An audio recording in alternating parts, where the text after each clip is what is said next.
तो CGS और MKS का यहाँ पर इस वक्त जो समझाया जा रहा है उससे कोई लेना देना नहीं है। आप तो SI यूनिट समझिए, और SI यूनिट में जो हम चीजें लेके बढ़ते हैं आगे वो MKS वाली है। कौन सी है? MKS, ये वाली।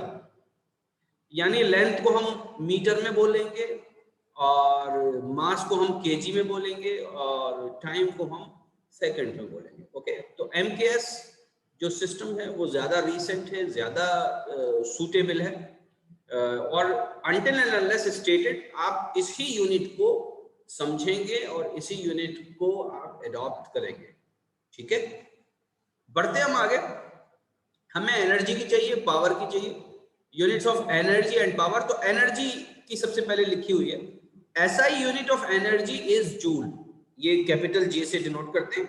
और अगर हम स्मॉल लेटर्स में अगर हम पूरा लिखना चाहेंगे ना, तो ये एक चीज गलत लिखी है यहाँ पर, इसको स्मॉल j लिखेंगे हम, कैपिटल J नहीं लिखेंगे, स्मॉल j OULES, जूल्स। ठीक है, कैपिटल J से कभी भी नहीं लिखेंगे। अगर आप लिखते हैं तो टेक्निकली ये गलत होगा। Okay, now 1 joule is equal to 1 watt second, ये हमेशा याद रखेंगे।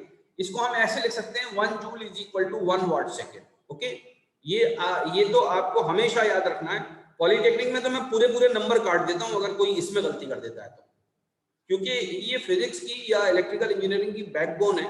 अगर इसमें कोई गलती कर रहा है तो पता नहीं क्या करेगा वो। आगे बढ़ते हैं। कॉमर्शियल यूनिट, ये बड़ी इंपॉर्टेंट चीज है, ये वाली, ये खासकर जो कॉमर्शियल यूनिट, ये यहां से यहां तक जो दी गई है, ये वाली। ठीक है, समझ में आ रही है? कॉमर्शियल का मतलब होता है खरीदो फरोख्त। सब लोगों को मेरी आवाज आ रही है? सुनना है ना ध्यान से। कॉमर्शियल का मतलब कॉमर्शियल का मतलब होता है खरीदना, बेचना किसी चीज को। तो commercial unit of energy, energy कौन सी एनर्जी ऐसी है जो बाहर से आप खरीदते हैं? आप फल खरीदते हैं, उसमें भी एनर्जी होती है, लेकिन उसमें डायरेक्टली कोई एनर्जी नहीं होती। आप मास खरीदते हैं, फल नहीं खरीदते हैं। आप एनर्जी नहीं खरीदते, आप तो कहते हैं 2 किलो अंगूर दे दो और 12 केले दे दो, ऐसे खरीदते हैं। आप तो क्वांटिटी, मास खरीदते हैं बेसिकली। आप ये थोड़ी कह रहे हैं कि उससे इतनी एनर्जी दे दो। एनर्जी आप खरीदते हैं, इलेक्ट्रिकल एनर्जी, याद रखिए। क्या खरीदते हैं आप कहीं भी एनर्जी की खरीद फरोख्त होती है, बेचा जाता है, खरीदा जाता है, तो सिर्फ इलेक्ट्रिकल एनर्जी ऐसी है जिसमें आप एनर्जी के नाम पर उसको पैसा देते हैं। आप पेट्रोल खरीदते हैं तो पेट्रोल को भी, पेट्रोल के पैसे भी आप लीटर्स में देते हैं। आप पेट्रोल के पैसे जूल्स में नहीं देते हैं कि कितने जूल तुम्हारा ये पेट्रोल हमको देगा, उतनी पैसे हमसे ले लो, ऐसे नहीं देते ना। पर लीटर के हिसाब से पेट्रोल के पैसे होते हैं। ठीक है, तो अब एनर्जी की जब भी बात होगी तो उससे सीधा सा ताल्लुक आप ये समझिएगा कि इलेक्ट्रिकल एनर्जी को हम खरीद रहे हैं या बेच रहे हैं, तो उसकी जो यूनिट होती है वो होती है कमर्शियल यूनिट। और इसको तो हम सबको जानना चाहिए। हमारे घरों के अंदर जो इलेक्ट्रिक मीटर लगा हुआ होता है वो बेसिकली कमर्शियल यूनिट मेजर करने का एक मीटर होता है। ठीक है, हमारे घर में क्या चीज लगी होती है? हमारे घर में लगा होता है मीटर, एनर्जी मीटर, उसको कहते हैं एनर्जी मीटर। और अगर और नाम खोलें तो एनर्जी ना बोल के हम बोलेंगे इलेक्ट्रिकल एनर्जी मीटर। क्या बोलेंगे उसको? Electrical energy meter. तो आप सब लोगों ने घरों के अंदर सुना होगा, माँ बाप हम सबके बोलते रहते हैं, भाई यूनिट्स ज्यादा आएंगे। क्या बोलते हैं? भाई कम पंखे चलाओ, कम लाइट जलाओ, कम एसी चलाओ। क्या चीज के यूनिट्स ज्यादा हो जाएंगे। तो ये यूनिट्स क्या भला होती है? भला जो हम बचपन से सुनते चले आ रहे हैं, ये यूनिट्स, जैसे हमारे घर में कभी बिजली का बिल आता है तो 200 यूनिट्स आ गए। तो 200 यूनिट्स बेसिकली ये है क्या? It basically represents energy. It represents energy. अब वो उसको एनर्जी को कैसे रिप्रेजेंट करता है वो समझ लेते हैं। इस फार्मूले को हम दोबारा अभी आ जाएंगे देखने के लिए। तो सबसे पहले तो एनर्जी होती ही क्या है? कोई सी भी एनर्जी क्या होती है? कोई सी भी एनर्जी होती है पावर इनटू टाइम। ठीक है, आप सब लोग क्योंकि 10th के अंदर हैं, इलेक्ट्रिसिटी का चैप्टर पढ़ रहे होंगे या पढ़ चुके होंगे। तो ये जो पावर होती है बेसिकली ये वोल्टेज इनटू करंट का, वोल्टेज और करंट का प्रोडक्ट होती है। तो वोल्टेज और करंट को अगर मल्टीप्लाई कर दें तो पावर मिल जाती है, और फिर उसको मल्टीप्लाई करते हैं टाइम से, ठीक है। तो ये वोल्टेज इंटू करंट तो हमको क्या देता है, वाट देता है, और टाइम क्या देता है, सेकंड देता है। तो और ये एनर्जी फिर किस में आ जाती है, जूल में आ जाती है। तो 1 joule is equal to 1 watt second, ऐसे करके हो जाता है। लेकिन होता क्या है कि 1 वाट सेकंड या 1 जूल बहुत छोटी यूनिट होती है। ये कैसी यूनिट होती है, छोटी यूनिट होती है, छोटी यूनिट होती है। हम जो घरों के अंदर इस्तेमाल करते हैं, गीजर जलाते हैं, तो उसमें फॉर एग्जांपल 6000 यूनिट खर्च हो गई, 6000 जूल खत्म हो गई, या 25000 जूल खत्म हो गई। तो ये काउंट करना जो है हमें बड़ा अजीब सा लगता है। तो हमने एक यूनिट बनाई। हमने यूनिट कैसी बनाई, फॉर एग्जांपल आपका एक बल्ब है, एक बल्ब ऐसे लटक रहा है, फॉर एग्जांपल ऐसे एक कोई बल्ब लटक रहा है जो ऐसे करके रोशनी दे रहा है, ठीक है। और इसको हमने कहा सपोज ये 50 वाट का है। पहले हमारे जमाने में आज से 10-15 साल पहले 200 वाट के भी बल्ब होते थे। सपोज ये 50 वाट का बल्ब है, और ये रोजाना आप 10 आवर्स इसको ऑपरेट कराते हैं। रोजाना कितने आवर्स ऑपरेट कराते हैं, 10 आवर्स ऑपरेट कराते हैं, और पूरे 30 दिन तक कराते हैं, 30 दिन तक कराते हैं, ठीक है। 10 आवर्स पर डे कराते हैं और 30 दिन तक कराते हैं। तो डे से कैंसिल हो जाएगा। तो इसी तरह एनर्जी निकालते हैं। देखिए ये तो हो गया वाट, ये हो गया आपका सेकंड, और ये कुछ नहीं है, ये खाली नंबर है। तो 50 watt into 10 into 60 minutes into 60 seconds into 30 times, क्योंकि 30 डेज है, तो ये क्या बन गया, वाट सेकंड बन गया। सबके समझ में आ रही है बात या नहीं? अगर इस वाट को यहां से हटा दें, यहां पे लगा दें, तो वाट सेकंड बन गया। ये पॉइंट सबके समझ में आ गया है या नहीं? Yes sir, yes sir, yes sir, है ना? ये पॉइंट समझ में आना चाहिए, क्योंकि हमने पावर को किससे मल्टीप्लाई कर दिया, पावर को हमने टाइम से मल्टीप्लाई कर दिया और दिनों से मल्टीप्लाई कर दिया। बात समझ में आई? तो वाट सेकंड बन गया। अब ये कितना सारा वाट सेकंड बन गया, देखिए 5 इंटू 6 इंटू 6। अब देखिए 1 0 ये, 1 0 ये, 1 0 ये, 1 0 ये, 1 0 ये, 1 2 3 4 5। तो 1 2 3 4 5, ठीक है। तो ये हो गया 5 इंटू, इसको भी 30 कर लेते हैं, ये 30 हो गया इंटू 6 हो गया, 1 2 3 4 5, 5 0 हो गया, 3 6 18। तो ये कितना हो गया, 3 6 18, 180, और ये 5 0, और ये 5 0 आ गए। तो इतने सारी जूल्स हो गई। तो इतनी सारी जूल्स बोलने में हमें बड़ा दिक्कत आती है, इतनी सारी जूल्स बोलने में हमें बड़ी दिक्कत आती है। मतलब ये कितना हो गया, 1 2 3 4 5 6, ये हो गया वाट सेकंड। जूल लिखें या वाट सेकंड लिखें, बात तो एक ही है ना भाई। अब हम क्या करते हैं, हम इसको वाट आवर में कन्वर्ट कर देते हैं। किसमें कन्वर्ट कर देते हैं, वाट आवर में कन्वर्ट कर देते हैं। तो हम यहीं पर चलते हैं वापस, जहां से ये आए थे, यहां से। अब देखिए अब एक तरीका मैं लिख रहा हूं। एक तरीका कैसे लिख सकते हैं हम, 50 watt into 10 hours per day into 30 day. तो डे से कैंसिल हो गया, बात समझ में आई? डे से कैंसिल हो गया। अब मैं देखिए दूसरे कलर से लिख रहा हूं, 50 इंटू 10, 500 इंटू 3, 1500, 1500, 5 या 15, 3 0 लगेंगे, वाट आवर। ये भी तो एक पावर बनी। इसको 1000 से डिवाइड कर दिए तो हो गया 15 किलो वाट आवर। ये 3 0 खत्म हो जाएंगे, बात समझ में आई? अब देखिए ये 15 किलोवाट कहना ज्यादा आसान लग रहा है या ये कहना ज्यादा आसान लग रहा है? कौन सी चीज ज्यादा आसान लग रही है बताइए? ये कहना ज्यादा है, 15 किलोवाट, 15 किलोवाट नहीं, 15 किलोवाट आवर, 15 किलोवाट आवर।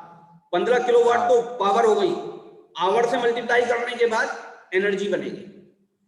तो ये इसके बराबर है एग्जैक्टली। आप चाहे ये बोलो चाहे आप ये बोलो, एग्जैक्टली सेम चीज है। ये कौन सी यूनिट है, ये कौन सी यूनिट है, ये एसआई यूनिट है। कौन सी यूनिट है, एसआई यूनिट है। और ये वाली कौन सी यूनिट है, ये वाली कौन सी यूनिट है, ये कॉमर्शियल यूनिट है। ये 15 यूनिट होगा। अब इसको हम कैसे लिख देंगे, इसको हम लिख देंगे 15 यूनिट। क्या लिख देंगे, 15 यूनिट। तो अभी मैं आपसे प्रॉब्लम करवाऊंगा कुछ देर, एक आध दिन के बाद, कि यूनिट में निकालना होगा, मैं यूनिट्स निकाल लूंगे। तो इस वाले वीडियो को जरा ध्यान से देखिएगा, उस टाइम मैं अभी अपलोड करके आपको भेजूंगा, तो आप लोग जरा ध्यान से देखिएगा कि यूनिट कैसे निकालते हैं, यूनिट से कैसे कन्वर्ट करते हैं। जूल का 1 वाट होता? बेटा जूल के अंदर वाट नहीं होता, ये मैं इतने दिन से पढ़ा रहा हूं। 1 वाट सेकंड 1 जूल के बराबर होता है।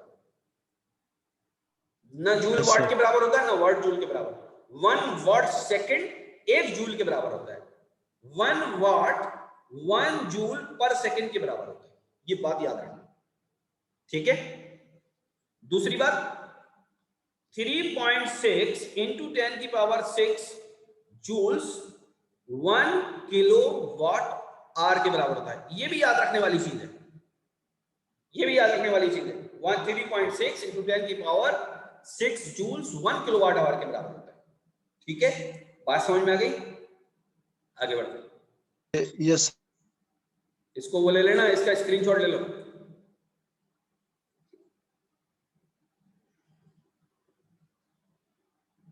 आगे बढ़ते हैं।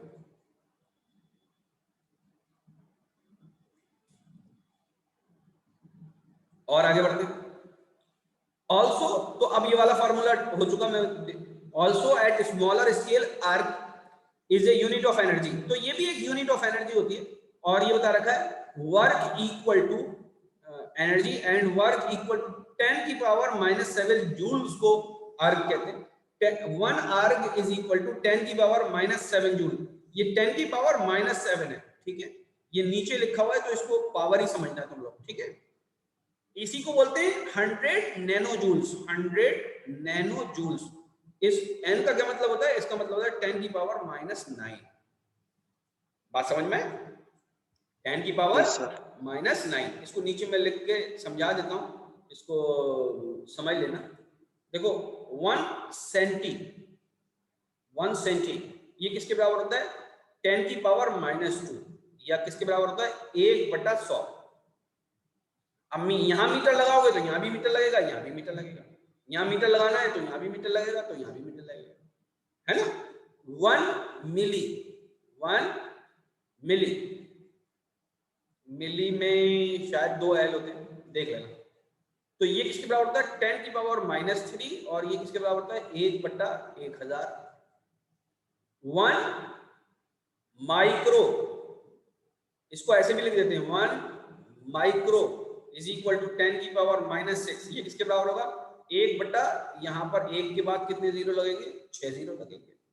1 नैनो कार होती है ना, उसी लिए उसको छोटा बोला जाता है। इसको ऐसे भी लिख देते हैं, 1 small n is equal to 10 की power -9 is equal to 1 upon 1 के बाद 9 जीरो, 1 2 3 1 2 3 1 2 3। बात समझ में आ गई। तो ये सारी चीजें याद रखनी है। इसका स्क्रीनशॉट लेना हो ले लो, नहीं ले रहे हो तो भी कोई परेशानी नहीं है।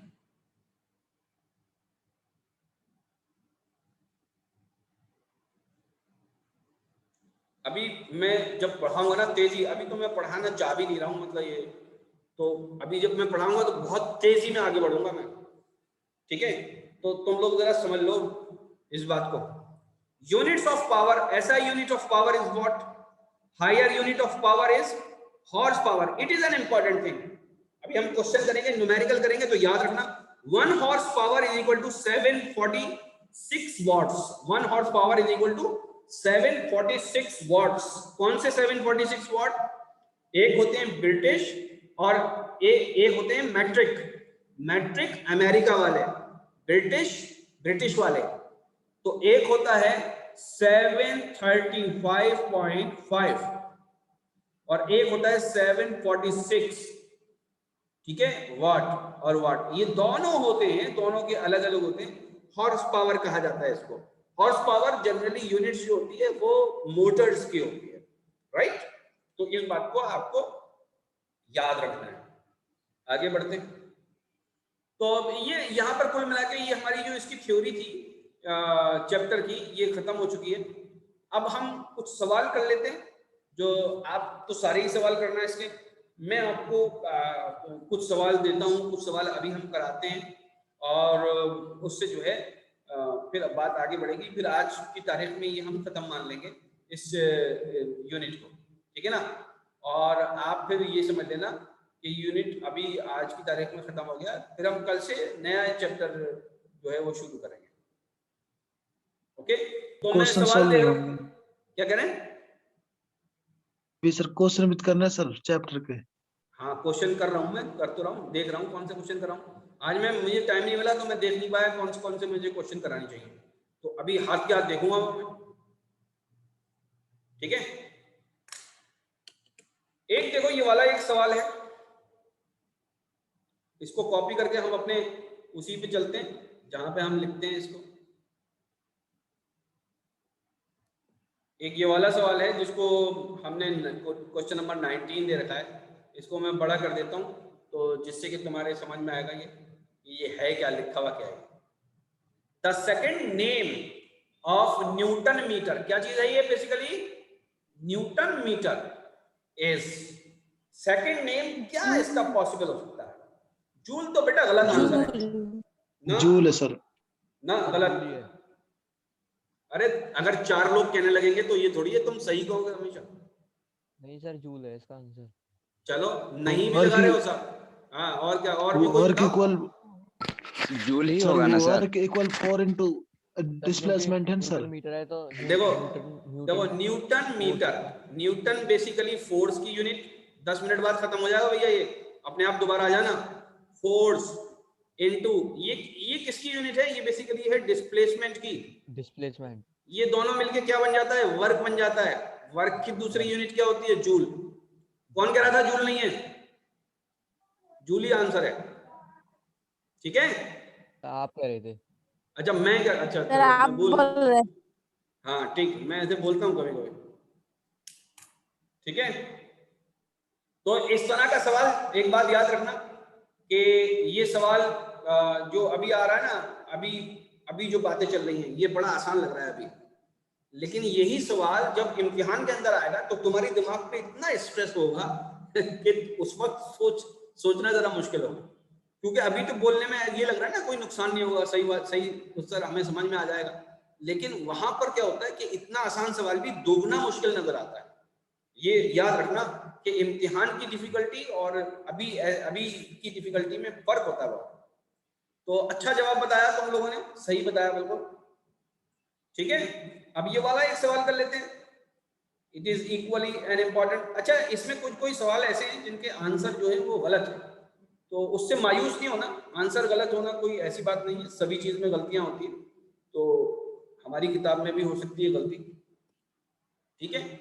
ये एक सवाल है, इस सवाल को अभी हम सॉल्व करेंगे। A body of mass 3 kg, मास दे रखा है, बॉडी का मास दे रखा है 3 kg, mass is 3 kg, is dropped from a height of 1 meter। यानी ये जो बॉडी है जिसका मास 3 kg है, ये बेसिकली ड्रॉप हुई है कहां से? 1 मीटर से, 1 मीटर हाइट से ये ड्रॉप की गई है। The kinetic energy of the body will be when it touches the ground. तो यानी यहां पर काइनेटिक एनर्जी कितनी है? यहां पर काइनेटिक एनर्जी कितनी है? कौन बताएगा इसका जवाब? देखो ये बड़ा अच्छा सवाल किस्मत से आ गया है तुम्हारे सामने, बोलो भाई कैसे बताएंगे? सर पहले तो v निकालेंगे। हाँ देखो अब मैं और कौन कौन निकालेगा v? अरे बोलो भाई। सर v निकालना पड़ेगा, वेलोसिटी। निकाल रहा हूँ सर अभी। हाँ निकालो बेटा निकालो। अब मैं भी कुछ कहूं, मुझे इजाजत दो, मैं भी कुछ कह दूं आज। हाँ हेलो जी बोलिए। अभिषेक बेटा मैं क्लास ले रहा हूँ अभी, मैं बात कर रहा हूँ, ठीक है। फोन कर लेना रात में, ठीक है। फोन ये बजता ही रहता है BSNL की। अब ध्यान से सुनो मेरी बात सारे के सारे, ये खत्म हो जाएगा 6 मिनट में जूम। अभी सब लोग सुन रहे हैं मेरी बात? Yes sir. अब ध्यान से सुनना, इसके अंदर कहानी क्या हो रही है। ये बताओ, ये यहाँ पर आ रहा है, यहाँ से ये इधर की तरफ चलेगा, इसकी इस पॉइंट पर काइनेटिक एनर्जी कितनी है? 0 इस पॉइंट पर 0 0, बिल्कुल सही, क्योंकि इसकी वेलोसिटी 0। ये बताओ तो यहाँ पर इसके पास काइनेटिक एनर्जी आ कहाँ से गई, कहाँ से आई है इसके पास काइनेटिक एनर्जी? क्योंकि सर यहाँ पे वेलोसिटी कुछ ना कुछ होगी। Gravity sir. हाँ, तो ये आई कहाँ से, ये वेलोसिटी इसके पास आई कहाँ से, ये एनर्जी इसके पास जो काइनेटिक एनर्जी यहाँ पर होगी, जिस टाइम ये टच कर रहा होगा उस टाइम काइनेटिक एनर्जी होगी या नहीं होगी? जी सर होगी। होगी सर। तो ये आ कहाँ से गई इसके पास कहाँ से आ गई ये एनर्जी? सर ग्रेविटी की वजह से। ग्रेविटी सर फोर्स लगा ना रही है ना सर। बेटा, यहाँ पर इसके पास पोटेंशियल एनर्जी थी, वो कन्वर्ट होके आई है इसके पास यहाँ पर। तो तुम अगर इस पॉइंट पर पोटेंशियल एनर्जी निकाल लो ना, तो वही काइनेटिक एनर्जी के बराबर होगी जो नीचे वाली थी। और पोटेंशियल एनर्जी होती है mg/h। मास दे रखा है तुम्हें 3 kg इंटू हाइट दे रखी है तुम्हें, और g लगा लो 10, हाइट दे रखी है इतनी, तो डायरेक्ट आंसर लगा दो 30।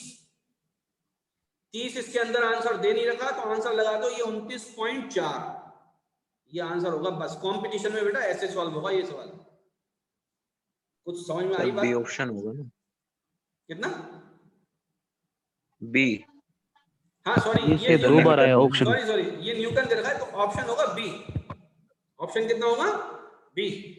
अब देखो यहाँ पर ये न्यूटन दे रखा है तो ओवरलुक हो गया, तो ऑप्शन कौन सा होगा? बी। तो निकालेंगे कैसे? तुम लोग के ये बात समझ में आ गई या नहीं आ गई?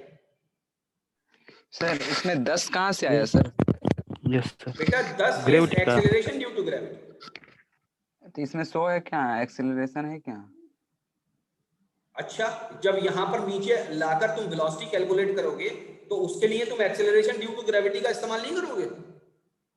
हाँ, तो एक्सेलरेशन का वैल्यू कितना, 10 होता है? 9.8 होती है, लेकिन हम न्यूमेरिकल सॉल्व करने के लिए उसको 10 ले सकते हैं। इसलिए तो मैंने पढ़े हैं पहले से 9.8 ही होता है। बेटा तुमने पढ़ा तो है पहले से, लेकिन और भी ज्यादा पढ़ लेते अगर, तो तुमको ये पता लगता कि जल्दी कैलकुलेट करना नहीं, हो इसलिए तो हम फर्स्ट टाइम देख रहे थे इसलिए। हाँ, तो उसमें क्या होता है कि जब हम और ज्यादा क्वेश्चन सॉल्व करते हैं तो हमें पता लगता है कि हमें जल्दी सॉल्व करने के लिए कभी कभी हम क्या करते हैं कि 10 पुट कर देते हैं, ताकि आंसर हमारा बहुत जल्दी आ जाए। बात समझ में आई? क्योंकि हमें तो टिक लगाना है, हमें सॉल्व नहीं करना है, सॉल्व करके नहीं दिखाना है, हमें तो टिक लगाना है, हमें तो अंदाजा चाहिए। तो देखो 29.4 के आसपास कोई दूसरी वैल्यू है ही नहीं, तो आंसर यही हो जाएगा। तो हम बजाय काइनेटिक एनर्जी निकालकर वेलोसिटी, काइनेटिक एनर्जी निकालने के लिए वेलोसिटी कैलकुलेट करें, उससे अच्छा है कि हम पोटेंशियल एनर्जी कैलकुलेट कर लें। नहीं आई बात समझ में? यस। बोलो भाई। आए नहीं। ठीक है, ऐसा है कि अभी कितने मिनट बचे? अभी 3 ही मिनट बचे, सवाल हो नहीं पाएगा। मैं अभी बंद कर रहा हूँ, दोबारा आते हैं, और जब तक दोबारा आएंगे तो नए स्टूडेंट्स जो हैं वो भी ये समझ लें कि ये क्या होगा, ये सेव होगा थोड़ी देर में। ठीक है, तो सेव होने में कुछ टाइम लगता है, 1-2 मिनट टाइम लगता है, तो जरा उसको टाइम दें, उसके बाद दोबारा आ जाए, मैं मैसेज कर दूंगा।